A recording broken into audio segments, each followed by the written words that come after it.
आधी आपली जी स्किन आहे ह्या स्किनवर दोन्हीवरती यायला पाहिजे, जेणेकरून त्याने ते पुसून किंवा कुठल्या प्रकारचं केमिकल वगैरे लावून ते इरेज करून.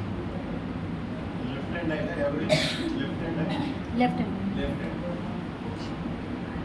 ही शाई लावल्यानंतर आपल्याला ॲक्च्युअल पण चालू कर पहिला माणूस मतदान करण्याच्या आधी त्या 17 रजिस्टरच्या पहिल्या रोमध्ये आपल्याला लिहायचं आहे की EVM मध्ये टोटल आम्ही बटन दाबलंय आणि टोटल बटन दाबल्यानंतर टोटल नंबर ऑफ वोट्स 0 आहेत हे मी कन्फर्म केलंय. असं करून सर्व मतदान अधिकारी इथे सही करेल. हे सर्टिफिकेशन झालं त्या मतदान अधिकाऱ्याकडनं EVM मध्ये टोटल नंबर ऑफ वोट्स आता सध्या 0 आहेत आणि इथून आम्ही मतदान चालू करतो. आणि जेव्हा पहिला वोटर येईल त्यापुढे हे लाल तुम्हाला रेड पेन दिले आहे आणि तिथे एक टाईम टाकायचं. सपोज आपल्याकडे एक्झॅक्ट 6:58 ला माणूस येऊन उभा आहे, तर आपण त्याला 7 वाजता इन केलं ते तुमचं 7 येईल. पण एखाद्या बुकवर असं होतं की एखादा माणूस 7:18 या, तर तिथे आपल्याला लिहायचं की 7:18 7:18 पहिला नंबर आला खाली, मग त्याचं सेम नाव लिहून तुम्हाला चालू करायचं. हा एक जे तुमचं रेग्युलर मतदान चालू आहे. त्याच्यानंतर तुम्ही सर्वांनी आता फॉर्म नंबर 12 भरला. तो फॉर्म नंबर 12 अशासाठी आहे की आपण लोक जे आपण इलेक्शन ड्युटीवर आहोत आणि आपल्यालाही ज्यांना मतदान करायचं आहे, तर तेव्हा आपण कुठून बाहेर जाऊ शकत नाही. तर तेव्हा आपल्याला 2 प्रकारे आपण मतदान करू शकतो. ॲक्च्युअल पोल डेच्या आधी एक 10-12 दिवस पोस्टल बॅलेट जसं आपण पूर्वी करायचो, तसं पोस्टल बॅलेटची सुविधा आपल्याला ECI कडून पुरवली जाते. एक तर तुम्ही पोस्टल बॅलेटवर करू शकता किंवा EDC म्हणून एक असतं, इलेक्शन ड्युटी सर्टिफिकेट. तर ते EDC म्हणून तुम्हाला आरोग्यकडून ते सर्टिफिकेट मिळतं.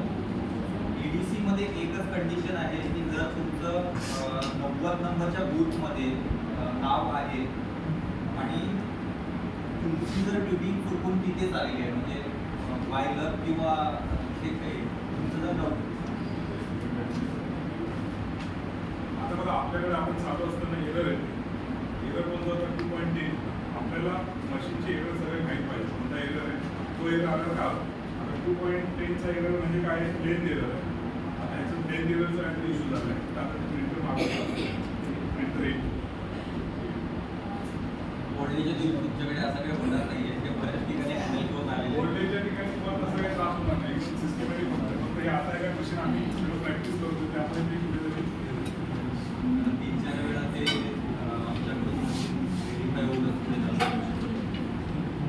तर EDC एक सर्टिफिकेट असतं. EDC मध्ये तुमचं जर 90 नंबरच्या पार्टमध्ये नाव असेल तर तुम्ही 90 नंबरमध्ये वोट करू शकत नाही. तो आता तुम्ही फॉर्म भरून देताय, तो आरोकडे जाईल, कलेक्टरकडे जाईल, ते सही करून ते त्याच्यावर EDC म्हणजे स्टॅम्प करणार. स्टॅम्प केल्यावर तुम्ही जर चुकून 90 नंबरच्या बूथमध्ये असाल तर तुम्ही EVM वर वोट करू शकत नाही. तुम्ही बाजूच्या बूथवर जायचं. तिथल्या मतदान अधिकाऱ्याला तुम्ही दाखवायचं आहे की मी इलेक्शन ड्युटी सर्टिफिकेट आहे माझ्याकडे. तो तुमचं व्हेरिफिकेशन करेल जस्ट लाईक ऑर्डिनरी वोटर, आणि मग तो तुम्हाला EDC म्हणून तुमचं सर्टिफिकेट घेईल. तुमचं व्हेरिफिकेशन करल्याने तुम्हाला EVM वर करून देईल. पोस्टल बॅलेटवर तुम्हाला पूर्वीसारखं बॅलेटवर शिक्का मारून मतदान करता येईल. तसंच जर आपल्याकडे आपण ज्या बूथवर आहोत तिथे एखादा EDC वाला आला तर त्याची नोंद घ्यायची आहे आपल्याला. सर्व मतदान संपल्यानंतर 12 रजिस्टरमध्ये सर्वात खाली संध्याकाळी 6 वाजल्यानंतर त्याची नोंद घ्यायची. जर आपल्याकडे समजा फॉर एक्झाम्पल 497 एवढे मतं झाले पूर्ण दिवसात, तर आपल्याला 497च्या खाली 498 आफ्टर क्लोजिंग द पोल किंवा मध्ये जर एखादा माणूस आला तर ही ग्राह्य धरली जाणार आहे. त्याच्यामुळे जेव्हा आपण क्लोज करू त्याच्यानंतर 498 सिरियल नंबरला त्या EDC वाल्याचं नाव आणि त्याची जी काही डिटेल्स आहे, EDC सर्टिफिकेट नंबर जे काही असेल ते लिहून त्याची एंट्री घ्यायची. ते झाल्यानंतर तुम्हाला 17 रजिस्टरमध्ये शेवटला लिहायचं आहे की मी 6:05 6:02